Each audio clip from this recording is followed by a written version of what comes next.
Muy buenas tardes.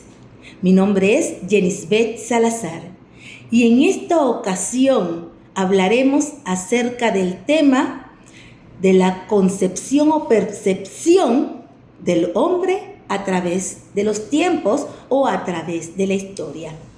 En nuestro video pasado nosotros estuvimos indagando un poquito acerca del origen del hombre, de dónde vinimos. ¿Fuimos creados por algún ser supremo o fuimos producto de la evolución? Bien, este tema quizás no se aleja demasiado de aquel tema que estuvimos tratando, pues seguiremos hablando del mismo objeto que es el ser humano, el Homo sapiens sapiens o el hombre. Desde la antigüedad, la percepción del término hombre o del hombre ha cambiado muchísimo. Por ejemplo, en la antigüedad se creía mucho en lo divino. La concepción del hombre se relacionaba con el cosmos, se relacionaba con la naturaleza, con los dioses, se valoraba su capacidad racional y su rol en la armonía del universo. Tuvimos muchos exponentes en esta percepción o esta concepción de hombre. Entre estos tenemos a Sócrates. Planteó que el hombre debe conocerse a sí mismo y que la virtud es conocimiento. Otro representante importante en la antigüedad en cuanto a la percepción o al concepto de hombre es Platón.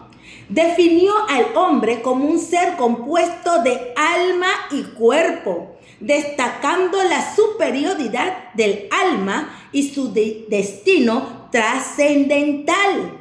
¿Qué quiere decir esto? Si estamos viendo de una forma directa a qué se están inclinando estos grandes pensadores, se están inclinando a lo divino. Se están inclinando de que nosotros no solamente somos materia meramente formada o evolucionada, sino tenemos una parte espiritual, una parte del alma, que es la que va a regir de una manera u otra al hombre en sí. Básicamente esto fue el concepto que se tuvo en la antigüedad. Más adelante tenemos la Edad Media. La visión del hombre estuvo profundamente influenciada por la religión. Vimos que seguimos prácticamente el concepto de la antigüedad, pero de una manera mucho más profunda a lo espiritual, a tal grado. Es más, la Edad Media se conoce también como la época oscura, la Edad Oscura, en la cual no se evolucionó mucho la ciencia. Se creía que todo acto científico iba en contra de lo divino, en contra de un Dios, en contra de un ser supremo que nos regía o nos rige. Bien, el cristianismo toma fuerza en medio de la Edad Media y a través del cristianismo se inmiscuyen, por decirlo así, se introducen muchos conceptos religiosos en cuanto a la percepción o al concepto de hombre. En esta etapa de la historia tuvimos muchos representantes valiosos, entre los cuales tenemos a San Agustín, quien afirmó que el hombre fue creado por Dios para buscar la verdad y alcanzar la salvación por medio del alma. Aparte de San Agustín, tenemos muchos otros representantes, entre los cuales también podemos mencionar a Santo Tomás de Aquino. Unión, razón y fe es el concepto de hombre para Santo Tomás de Aquino. Vemos que en esta etapa de la historia, el hombre o el concepto del hombre está íntimamente involucrado, por decirlo así, a lo divino, al concepto de un creador, al concepto de Dios, y no se desliga esto del hombre. Es más, el concepto divino es el que va a regir de una manera u otra la evolución, la conducta, el carácter, la cultura del hombre en sí. Vamos más adelante, vamos a hablar un poquito acerca del Renacimiento.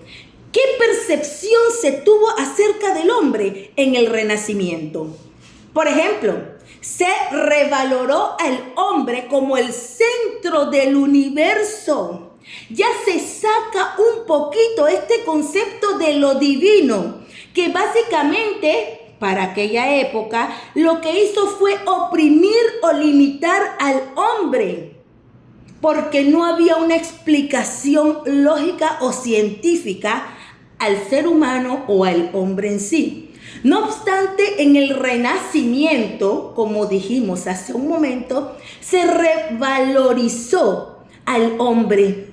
Se colocó al hombre como centro del universo. Se colocó al hombre como ente principal en medio del planeta, en medio de la cultura, por medio de la evolución, por decirlo así. También podemos destacar la dignidad en el hombre, ciertas características como la dignidad, la libertad y la capacidad creadora del ser humano, la capacidad creadora del hombre. Y esto lo podemos ver por cómo el hombre puede de una forma u otra desarrollar o cambiar su medio entorno a su favor. Y esto requiere inteligencia, esto requiere ciertas actitudes y ciertas cualidades que para los pensadores de la época es por ello que tomaban a este ser o toman al hombre como el centro de todo. Porque wow, cómo este ser es capaz de transformar aún su entorno para poder sacar el mayor provecho posible. Ellos tenían muy valorada todo lo que era el intelecto en el Renacimiento en sí. También tenemos representantes en cuanto al Renacimiento.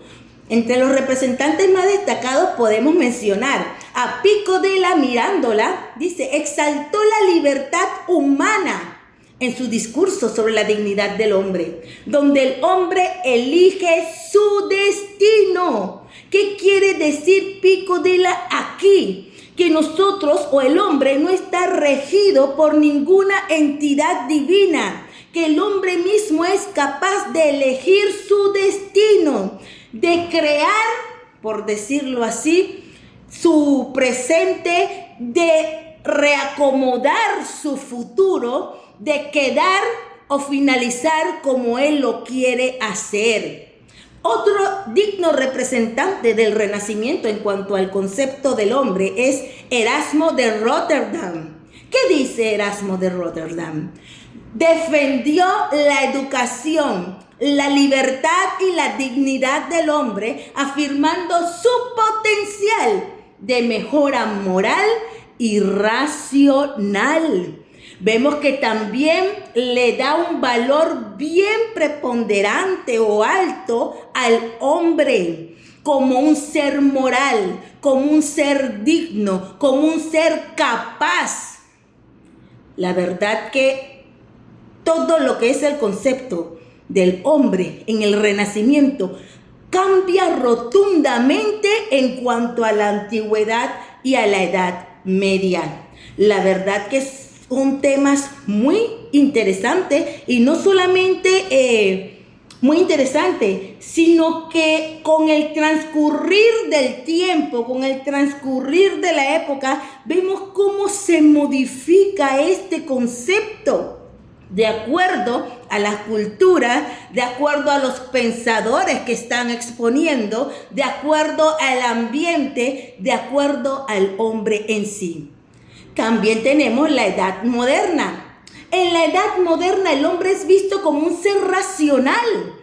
No se desteta mucho de lo que es el Renacimiento. Es un ser racional, autónomo y capaz de transformar el mundo a través de la razón y la ciencia. Nótese que aquí no vamos a hablar absolutamente nada de lo divino en cuanto al Renacimiento y a la Edad Moderna, y más adelante tampoco. Entre los pensadores más destacados de la época se encuentran René Descartes, quien afirmó que la esencia del hombre es pensar. Esa es nuestra esencia, según Descartes, es pensar. Es utilizar el entendimiento, es utilizar la lógica, es aplicar la inteligencia en cualquier problema de nuestra vida. Aparte de René Descartes, tenemos a John Locke, quien consideró al hombre como una tabla rasa capaz de transformarse por medio de la experiencia. ¿Qué quiere decir esto? Que estos pensadores, creen que el hombre es capaz de transformarse a sí mismo para poder sacar la mejor versión en utilización a sí mismo, por decirlo así. Interesante esta postura de estos dos pensadores. En la edad contemporánea, y ya vamos aterrizando en cuanto a los tiempos, en la edad contemporánea, la concepción del hombre se diversifica, se le ve como existencial, se le ve como histórico, como un ser social, como un ser biológico y psicológico. Conforme van pasando las épocas, se van añadiendo más características al concepto de hombre. Y vemos que aquí va a entrar un poquito la parte espiritual del hombre, que quizás fue desechada en lo que es el Renacimiento y la Edad Moderna, que realmente se lo podemos aplicar al hecho de que en la Edad Media no se pudo desarrollar la ciencia de una manera como se quería desarrollar, sino todo se veía a través de un prisma celestial, a través de un prisma divino. Entonces, esto revolucionó y por eso se fue al otro extremo el concepto de hombre en lo que es el Renacimiento y la Edad Moderna. No obstante, en la edad contemporánea vamos a mantener todos los elementos del Renacimiento y la Edad Moderna, pero vamos a tocar algo del concepto que se tenía en la Antigüedad y aún en la Edad Media, porque va a entrar un poquito, aparte de todo lo demás, ese ser espiritual, esa parte almática del hombre. Por eso que se le considera existencial y psicológico, entre los que acabamos de mencionar.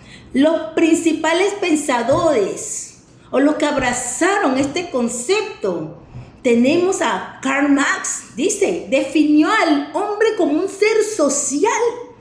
Y es así, determinado por las condiciones materiales e históricas. El hombre por naturaleza es un ser social. El hombre por naturaleza está acostumbrado a convivir en grupos, a manifestar todo su desarrollo, no solamente personal, todo su desarrollo intelectual, todo su desarrollo a través de grupos. ¿Qué es lo que nos diferencia quizás de las demás especies humanas en cuanto al uso de la razón también? A lo largo de la historia nosotros vemos una evolución magnífica en cuanto al hombre. Y esto no va a parar aquí, en la edad contemporánea o en esta edad que estamos viviendo actualmente. Cada vez se van a ir añadiendo otros conceptos, otras cualidades, otras características al ser humano o al hombre como especie, como ser, como un ser racional, como una persona que utiliza todo su potencial para seguir adelante. Ahora, una de las cualidades que más se destaca en las últimas épocas es lo que es la razón en el hombre, que va a utilizar la lógica y su intelecto. Esto va a tomar o está tomando cada día más mayor valor. Ahora, todo lo que acabamos de hablar no rige uno contra lo otro, porque lo acabamos de decir. Todo es realmente un compendio y se va a seguir añadiendo cualidades al concepto, a la percepción de hombre que se tenga, poco a poco. Quizás se inició con lo divino, se metió después todo lo que es la razón, la lógica, después se introdujo todo lo que es el carácter científico del hombre y todo lo demás, y esto no va a parar aquí. De aquí, en unos cuantos años más, nosotros vamos a ver otros conceptos que definen al hombre. ¿Y tú? ¿Cómo te defines?